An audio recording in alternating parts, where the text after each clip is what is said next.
नमो बुद्धाय दोस्तों, मैं आरती फिर हाजिर हूँ गौतम बुद्ध की एक और नई कहानी के साथ। जी हाँ दोस्तों, चलिए चलते हैं नई कहानी के साथ। जानते हैं कहानी का नाम है दुख क्यों आते हैं। तो क्या बोला है इस पर गौतम बुद्ध ने। चलते हैं कहानी की तरफ। तो हमें दुख कौन देता है और दुख क्यों आते हैं, तो इससे पहले हम जान लेते हैं कुछ थोड़ी सी बात। यह एक ऐसी कहानी है जिसका शीर्षक है हमें दुख कौन देता है, जो हर किसी के कर्म को छू जाती है।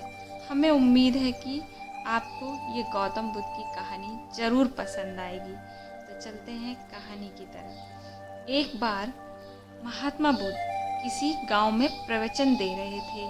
वह अपनी बात को समाप्त करते हुए बोले, मानव के दुख का कारण है स्वयं को किसी से बांधना। जहाँ भी मोह होता है, बंधन होता है, वहाँ दुख स्वयं ही उत्पन्न हो जाता है। अतः अपने बंधनों को जाने और उनसे बाहर निकलने का प्रयास करें। इसके बाद उन्होंने सभी लोगों को आशीर्वाद दिया और फिर अपने आश्रम को लौट गए। अगले दिन उनसे एक व्यक्ति मिलने आया। वह बुद्ध को दंडवत करता हुआ बोला, महात्मन, मैंने कल आपका उपदेश सुना। आपकी बातें मेरे हृदय में उतर गई हैं। मैंने अपने बंधनों को तोड़ दिया है, सारी मोह माया का त्याग कर दिया है।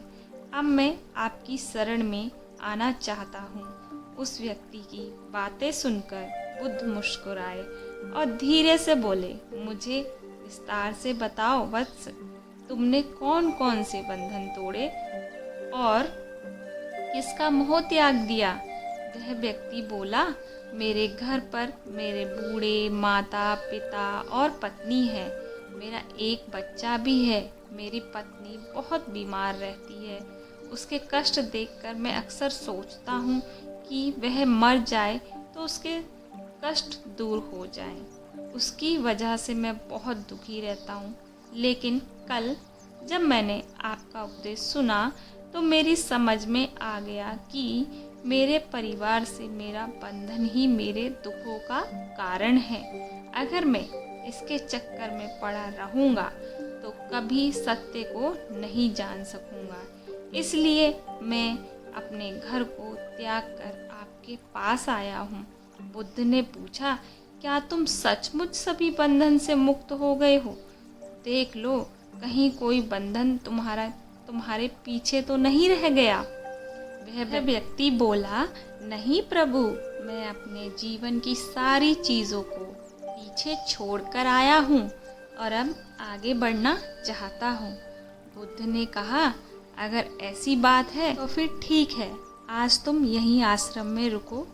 कल मैं तुम्हें बताऊंगा कि तुम्हें क्या करना है। बुद्ध ने अपने एक शिष्य की ओर इशारा किया। शिष्य ने उसे आश्रम के अतिथि कक्ष में पहुंचा दिया। वह व्यक्ति उत्साहपूर्वक आश्रम की गतिविधियों को देखता रहा। उन्हें देखकर वह बहुत प्रसन्न हुआ और अपने सौभाग्य पर इतराता रहा। अगले दिन बुद्ध ने उस व्यक्ति को एक कार्य सौंपते हुए कहा, तुम्हें पूर्व की दिशा में जाना है। वहाँ पर तुम्हें एक गांव मिलेगा। गांव के बाहर ही एक साधिका का घर है। वह तुम्हें कोई वस्तु देगी, उसे लेकर तुम्हें वापस मेरे पास आना है। वह व्यक्ति पूर्व दिशा की ओर चल पड़ा। गर्मी का मौसम था। कुछ ही देर में वह पसीने से तरबतर हो गया। उसे प्यास भी सताने लगी। वह सोचने लगा कि अगर इस समय मैं अपने घर पर होता तो इस तरह गर्मी में पसीना नहीं बहाना पड़ता। कुछ दूर और चलने पर उसे भूख भी सताने लगी, पर वह एक सुनसान और बंजर रास्ता था। आसपास ना तो कोई पेड़ था और ना ही पोखर तालाब। वह पुनः सोचने लगा कि अगर इस समय अपने घर पर होता तो अपनी पत्नी के हाथ का बना स्वादिष्ट भोजन कर रहा होता। पता नहीं क्यों बुद्ध ने मुझे गर्मी में इतनी दूर भेज दिया। काफ़ी देर तक चलने के बाद वह व्यक्ति गांव में जा पहुंचा। गांव के बाहर ही एक घर बना हुआ था। उसने दरवाजे के पास पहुंचकर उसे धीरे से खटखटाया। दरवाजे को एक साधिका ने खोला। उसके चेहरे पर एक अद्भुत सा तेज था। वह व्यक्ति उसे देखकर मंत्रमुग्ध हो गया। साधिका ने उसे अभिवादन करते हुए कहा, मैं जानती हूँ कि आपको बुद्ध ने भेजा है, आप अंदर आ जाएं। वह व्यक्ति घर के अंदर चला गया। साधिका के कहने पर उसने पानी से हाथ मुंह धोया और एक चटाई पर बैठ गया। साधिका ने उसके सामने भोजन की थाली रख दी। वह जल्दी जल्दी भोजन करने लगा। अचानक उस व्यक्ति की नज़र साधिका के पैरों पर पड़ी। उसके पैर बहुत सुंदर थे। वह उन्हें देखता ही रह गया। तभी साधिका ने उसका ध्यान भंग किया। वह बोली, जिस व्यक्ति को बुद्ध के चरणों में स्थान मिल जाता है, फिर उसे किसी अन्य के चरणों की आवश्यकता नहीं पड़ती।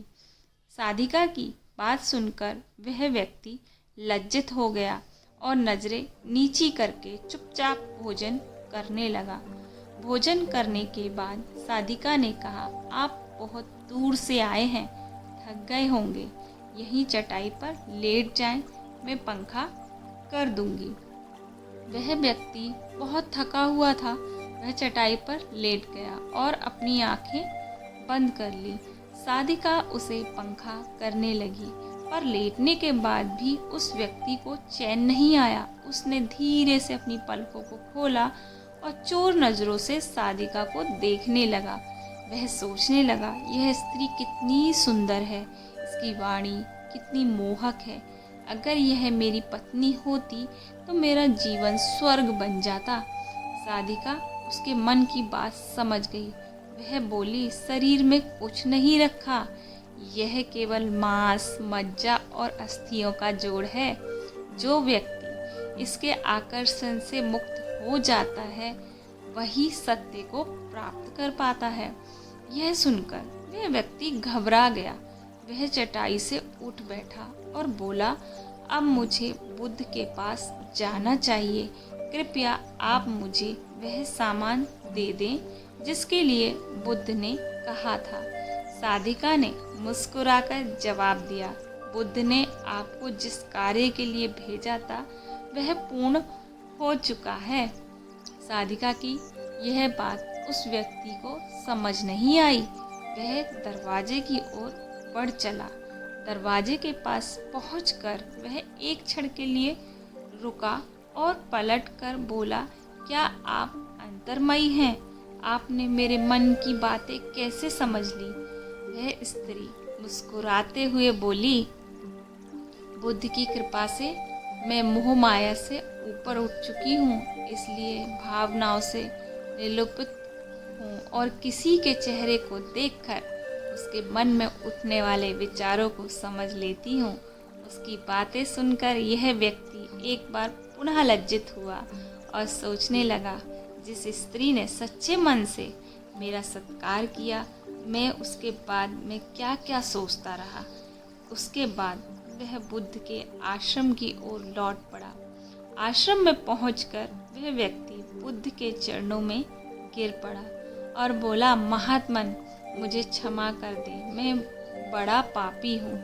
उसकी बात सुनकर बुद्ध मुस्कुराए और बोले, मैंने तुम्हें साधिका के पास इसलिए भेजा था ताकि तुम अपने आप को देख सको।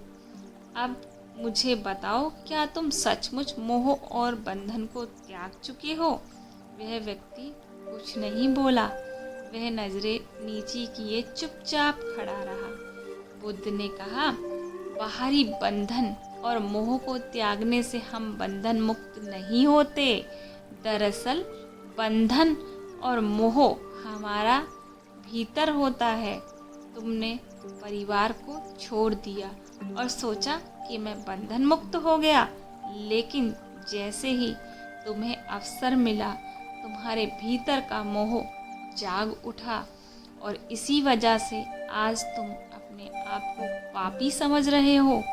मुझे क्षमा कर दे प्रभु। उस व्यक्ति ने अपने हाथ जोड़ दिए। फिर वह धीरे से बोला, आप सही कह रहे हैं, मैं केवल अपनी पत्नी से पीछा छुड़ाना चाहता था। वे बहुत बीमार रहती है। 1 बरस से हमारे बीच संबंध भी नहीं बन पाए। मैं कुछ ज़्यादा कमाता भी नहीं, इसलिए मैं अपने परिवार के दायित्व को निर्वहन भी ठीक ढंग से नहीं कर पा रहा हूँ। शायद इसलिए मैं अपने परिवार से पीछा छुड़ाना चाहता था, पर अब मैं समझ गया हूँ मेरा परिवार ही मेरा सत्य है और इसके दायित्व का निर्वहन ही असली कर्म है। बुद्ध बोले, मैं जो कुछ भी कहता हूँ वह अपने अनुभव के आधार पर कहता हूँ। लोग मेरी बातों को सुनते तो हैं, पर वे अपने स्वार्थ के अनुसार ही उसका अर्थ ग्रहण करते हैं। इसलिए मोह, माया, कामना, इच्छा, वासना, क्रोध को लोग बाहर की ओर खोजते हैं, जबकि यह हमारे भीतर ही है। हम दूसरों को देखकर तरह तरह की कामना करने लगते हैं। कामना से इच्छा जन्म लेती है, इच्छा से वासना पैदा होती है और वासना की पूर्ति ना होने पर क्रोध उत्पन्न होता है। यह सब एक दूसरे से जुड़े हुए हैं। क्रोध के लिए हम सदैव दूसरों को जिम्मेदार ठहराते हैं, जबकि क्रोध का स्रोत हमारे भीतर है। तुम चाहोगे तो क्रोध आएगा, तुम चाहोगे तो क्रोध नहीं आएगा। इसी तरह बंधन बाहर नहीं होते, हमारे मन में होते हैं। हम मन से ही किसी से बंध जाते हैं और मन के कारण ही हम दुख पाते हैं। लेकिन जो व्यक्ति इन बातों की गहराई तक पहुंच जाता है, वो दुखों के से हमेशा हमेशा के लिए मुक्त हो जाता है। दोस्तों, हमें उम्मीद है कि आपको बुद्ध की ये कहानी बहुत अच्छी लगी होगी कि हमें दुख कौन देता है।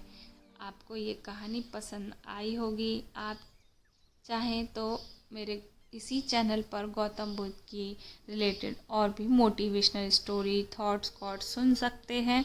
और मैं आशा करती हूँ आपको बुद्ध की ये प्रेरक कहानी बहुत पसंद आई होगी, जो कि आपकी लाइफ में काफ़ी कुछ चेंज कर देगी। तो दोस्तों, मैं आपसे बस यही कहना चाहूँगी कि आप मेरे इस चैनल पर विज़िट कीजिए। जितना हो सके मेरा चैनल अपने फ्रेंड्स और फैमिली के साथ लाइक, शेयर और सब्सक्राइब करें।